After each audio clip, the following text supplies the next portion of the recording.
Good afternoon, I'm Aleks Duba. I'm Aleks Duba, back with your weather. And I'm Aleks Duba. I'm Aleks Duba, back with your weather. It is currently 65 degrees, it is sunny, and the winds are going at 20 miles per hour. From Fiala Brothers Brewery, Aleks Duba, TV10 News. And I'm Aleks Duba. TV10's Brooke Plowman went to the picket line and talked to both sides today. She joins us live in the studio. Brooke?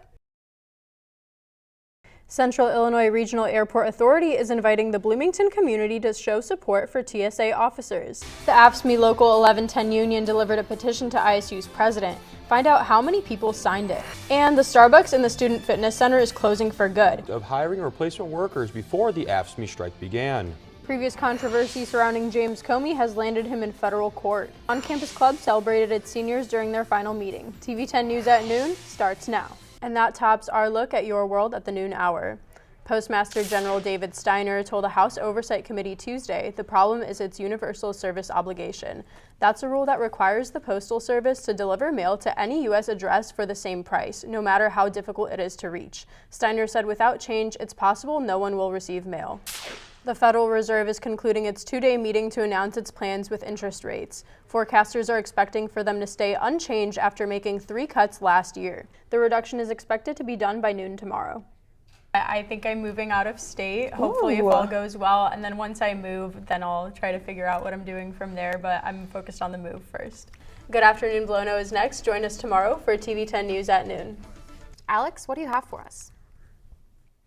Thank you, guys. Phelan's resignation is effective immediately. The Pentagon made the announcement on Wednesday as the U.S. continues to impose a blockade of Iranian ports during the ceasefire. The U.S. has been enforcing a naval blockade of the Strait of Hormuz since Monday amid the 2-week ceasefire in the war with Iran. The strait carries about 1/5 of the world's oil.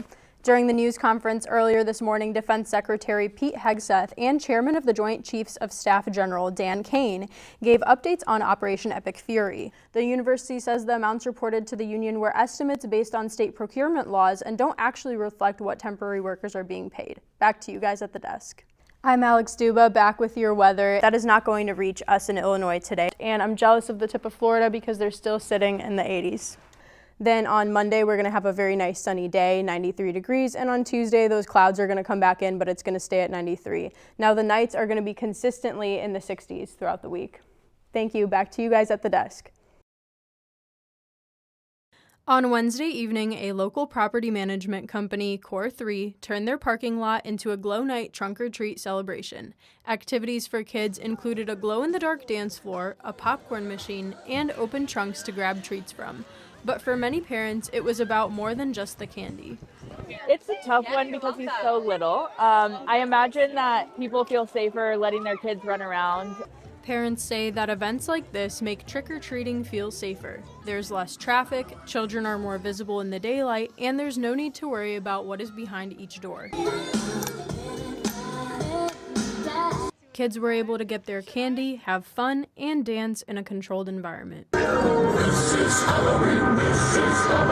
This is Core 3's 5th annual year hosting something like this, and let me tell you, parents are very pleased with the fact that they have an alternative way to trick-or-treat with their kids other than the traditional way of going out late at night. Trunk-or-treating also helps keep tradition alive for families with busy schedules and those who work on Halloween night. Having things that aren't necessary on Halloween. We both work in healthcare, so it's really nice. We both have to work on Halloween, so it's good that we have options for our family. A lot of parents are happy about the fact that this fits their schedule a whole lot better. From the Core 3 parking lot, Aleks Duba, TV10 News. The Normal Police Department worked with underage individuals to get to the bottom of which local establishments weren't following protocol when it comes to alcohol distribution. What we do generally throughout the year is have underage individuals go into facilities attempting to purchase alcohol. The goal of that is for safety, to make sure that the establishments are following proper protocol, checking for identification, and not serving alcohol to minors. The first-time offenders were Diamonds, Debbie's, and Clarion Point Hotel, while repeat offenders are busy uptown locations that are popular with students. Heater's Hot Chicken was fined $500. The Bloomington Normal Marriott Hotel was also fined $500.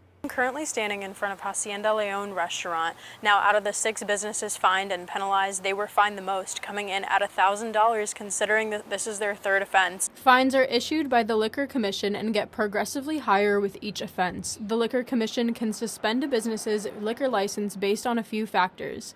With Normal being a college town, the police department's main concern is to keep students safe. Before, it comes down to safety. We don't want a business to provide alcohol to underagers that may not know how to handle alcohol, make poor choices, and safety is really the main goal. From Uptown Circle, Aleks Duba, TV 10 News. The event kicked off with the ISU dance team putting on a performance and the ISU cheerleaders getting the crowd excited, followed by player introductions from the Redbird men's and women's basketball teams that made sure to include the kids in their walk-ups. It was so fun, yeah. It was really fun walking with the kids and seeing all of them smile too. The teams showed off their skills trying to make baskets from the rooftop of Fiala Brothers Brewery. Jack Doherty got the kids excited by shooting the most points in the basketball contests. It feels good. Obviously, it's a little nerve-wracking, kind of waiting the whole night sitting down and then just kind of going up and shooting. The kids were tossed plenty of prizes like mini basketballs and t-shirts. Players say the turnout was especially crowded this year. This last year, but I think a lot more people attended. I think the crowd was pretty engaged, considering we have pretty high standards coming up this year, so it was pretty exciting. I am here in front of the basketball court on Beaufort. Saw so many kids having a great time, as we can see. From Beaufort Street, Aleks Duba, TV 10 News. On Wednesday, Miller Park Zoo hosted their Senior Citizen Tour. Their tour host, Jeff, took time to show off the zoo's red hawk. So we had one female, and we just got a male. The seniors were also taken around other exhibits and got time to explore the zoo to themselves. The senior tour starts at 8:30, and typically it lasts between 30 and 40 minutes or so. And then the seniors get access to the zoo before it opens. Senior tours have been going on for roughly 14 years. The zoo has made an effort to stay engaged with the community with not only these tours, but plenty of other opportunities. And as a part of being inclusive to the community, individuals that are more sensitive to noises, scents, and visuals can experience sensory-sensitive tours. The seniors definitely seemed to enjoy the fact that they had exhibit access early, and so did I. From Miller Park Zoo, Aleks Duba, TV 10 News.